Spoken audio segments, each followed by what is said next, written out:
Hello guys, in this video I'm going to show you how to choose your creative field on the Behance app. But first of all, I just want to mention, please don't forget to subscribe to my channel, because at 10,000 subscribers I'm going to show you my whole YouTube revenue statistics and my growth strategy, how to make money online.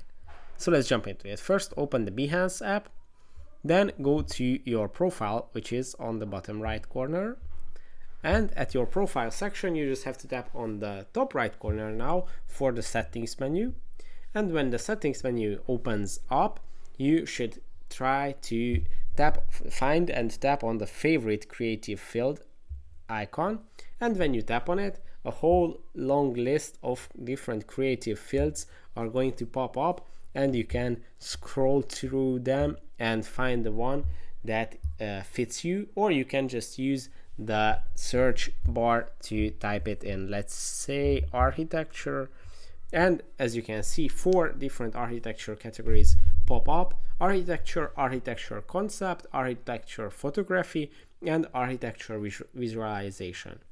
So that's how you can choose your favorite field. I hope this video was helpful for you. If it was, please consider subscribing, and see you in the next one. Bye bye.